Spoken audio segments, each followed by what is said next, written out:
Thank you so much, Fatima. Hello to everybody. Hello, my colleagues, the panelists who accompany me on this panel. Very interesting so far. I've had incredible insights from the opening of the forum, and congratulations to the organizers. Congratulations to you, Mark. This is an amazing initiative, and sort of hits home so much to what we are trying to accomplish from within WHO. So seeing this already being implemented with member states and with partners is extremely exciting. I'll share my slide now if I can do that quickly. There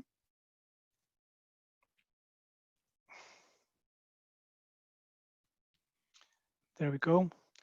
Hope you can see it. Are you receiving it? Excellent.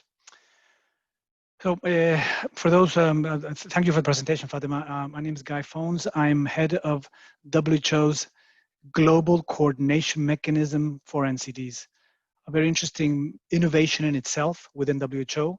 I've just referred to this, the same sort of format and mandate I see being implemented by the forum and by the interconnection of sectors and stakeholders around NCD in Brazil, which is an exciting opportunity that we will certainly leverage and disseminate.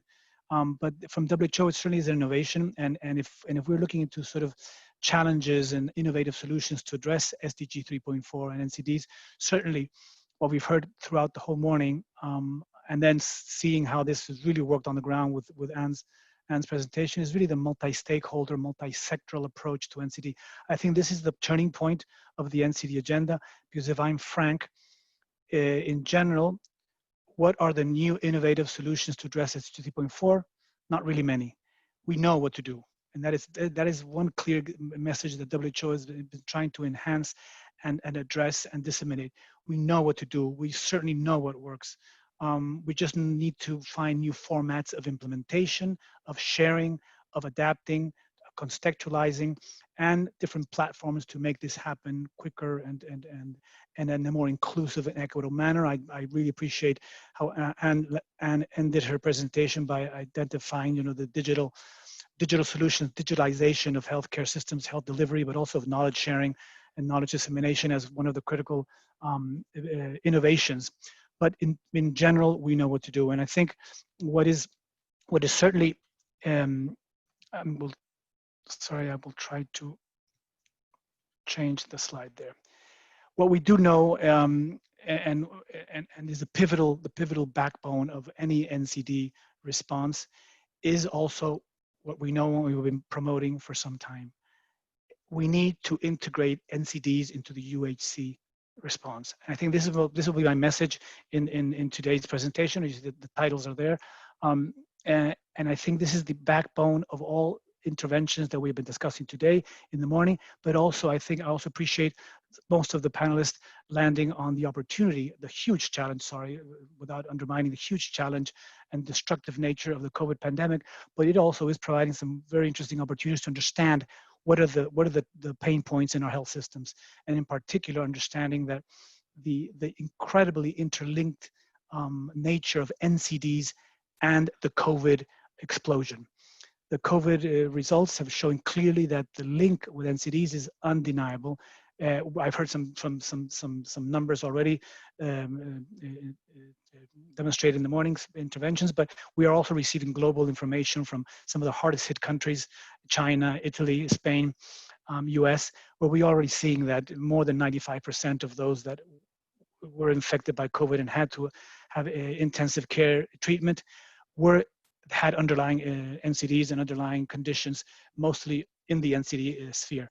So the huge message of this pandemic is situation for the NCD community is that the community, the people living with, affected the health systems addressing NCDs were not in the best shape. We were not prepared. Our community, or the NCD community, was not prepared to have protected and prepared our patients, people affected with, healthcare workers working with NCD patients, the healthcare system that had not necessarily integrated enough the NCD responses into their policy programs and interventions. We were the most ill-prepared community, it seems, to have undertaken such a huge blow as the COVID pandemic. And we see that comparing to other communities, such as other comorbidities in the communicable disease areas and in other areas beyond NCDs.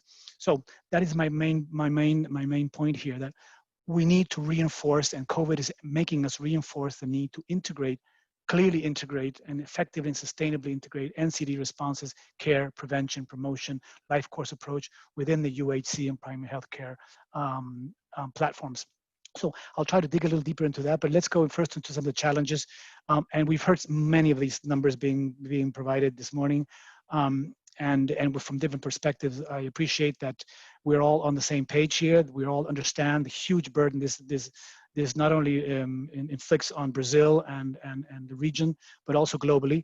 The numbers are there, and we've heard them several times. 71% of all global deaths, 41 million per year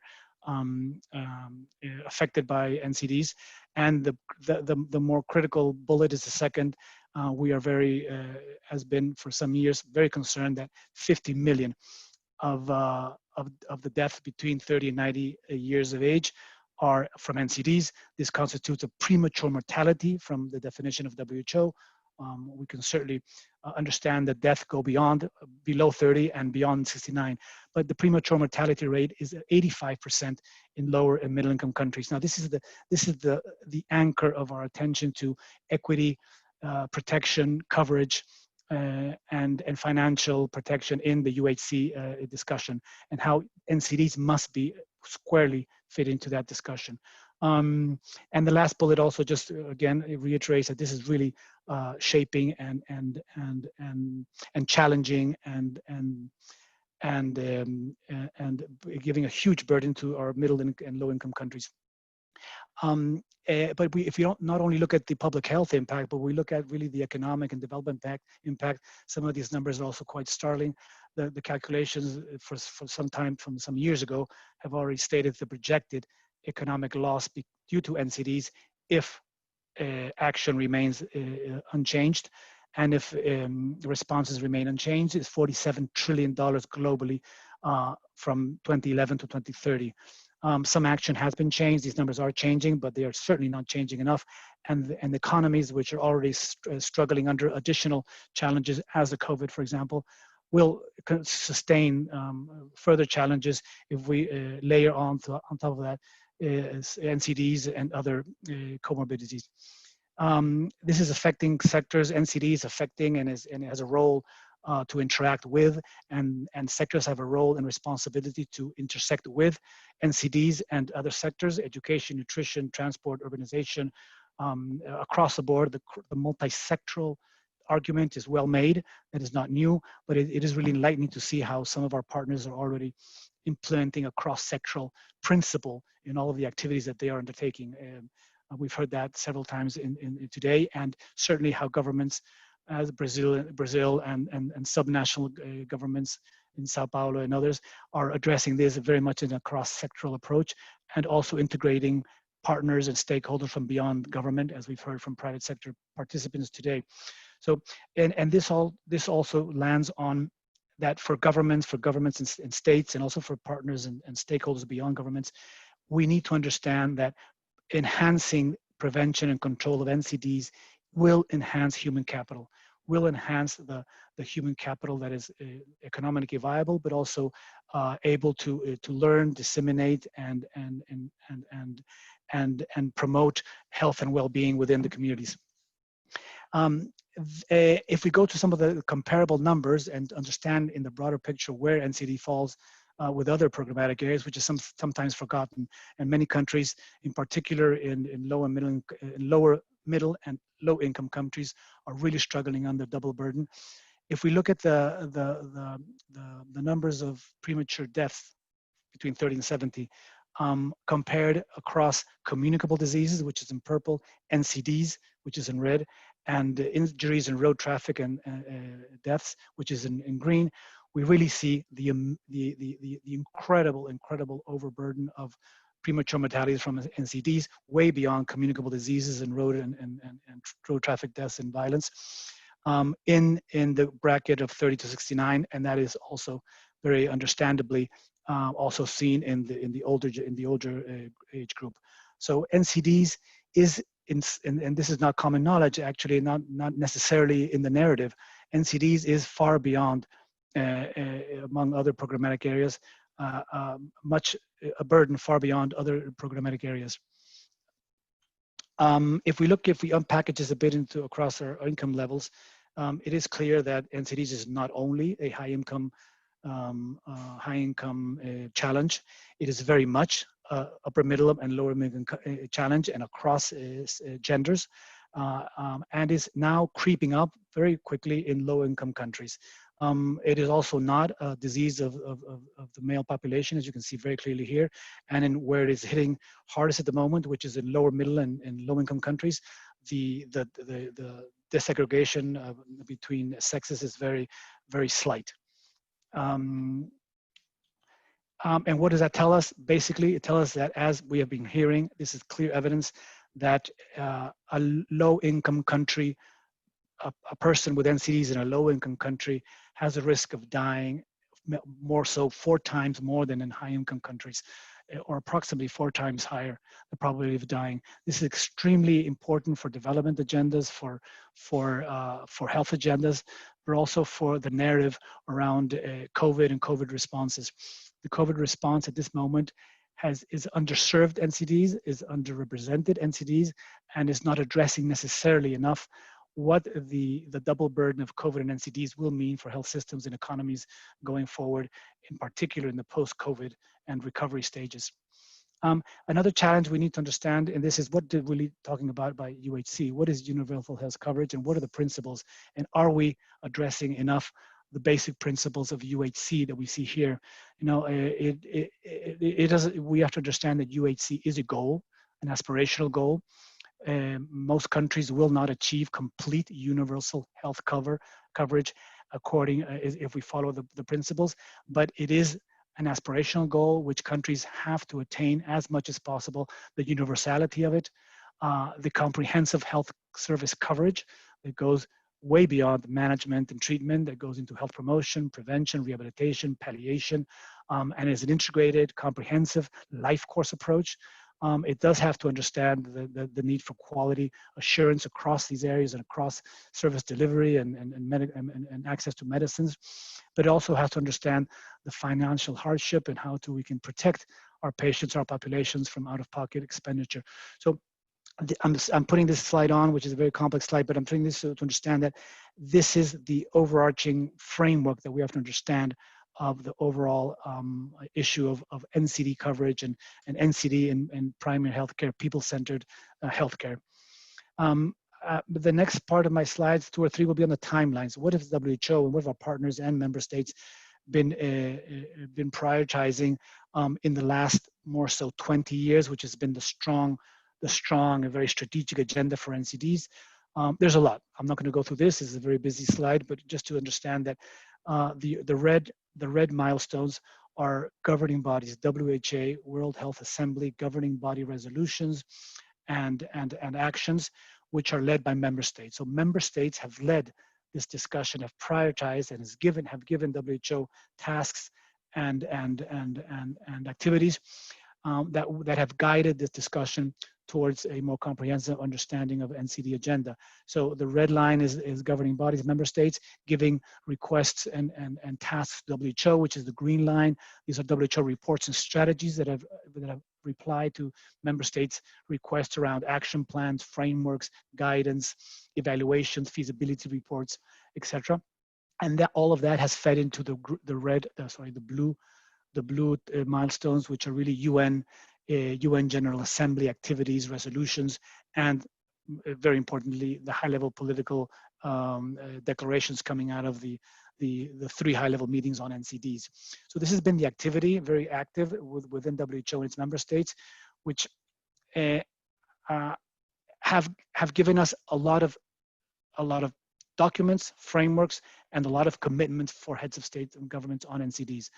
All of them have basically, since 2011, maybe 2015, after the SDGs, have been reshaping and reprioritizing a set of of activities, of actions, of priorities that we know work and that have not been implemented enough.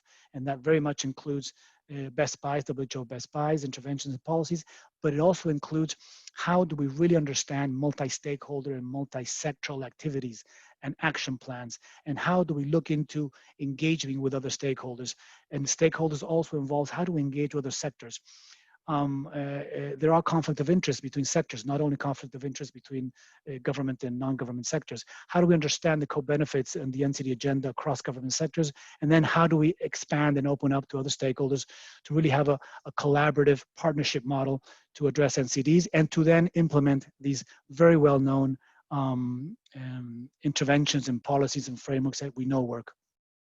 What we do know after all of this hard work in 20 years is that we are going into the final evaluation of all of our work.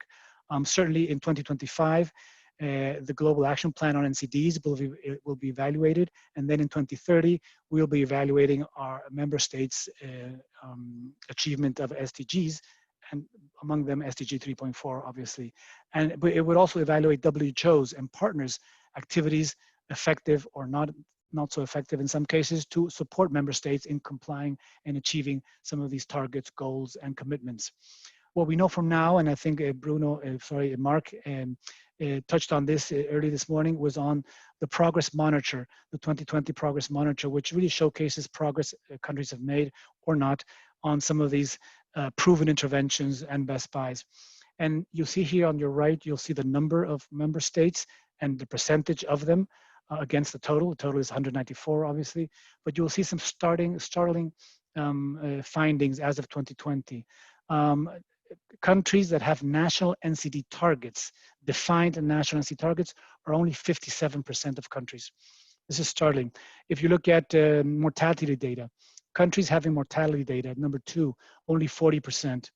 National integrated NCD policy strategy action plans, only 57% of member states have this. And you go down the list, I won't go through all of them, but it really is, you go down to number 9, it's again, very startling. Guidance for management of cancer, cardiovascular disease, diabetes, and chronic respiratory disease, only 48% of countries. This really sheds a light on the lack of prioritization and or the lack of implementation models and collaborative partnership implementation models for countries to scale up the implementation of these very effective, cost-effective, high-impact, cost-efficient interventions for NCDs. This is a graphic that states it a bit clearly. We can see on this graph that as of today, as of 2020, only 40 countries, WHO member states, are on track to reduce by 1/3 premature mortality from NCDs in 2030. We have 154 countries that are off track in different levels of off track. But this is startling. If the current, if the goal were to achieve, we have a curve of the blue curve, but the current trend shows the red curve, which is extremely off track. And we have to really fast track, find innovative solutions, build partnerships, find new messages, new narratives, find new implementation models that can bring these two curves, that can bring the red curve down slightly closer, or at least as close as possible to the blue curve.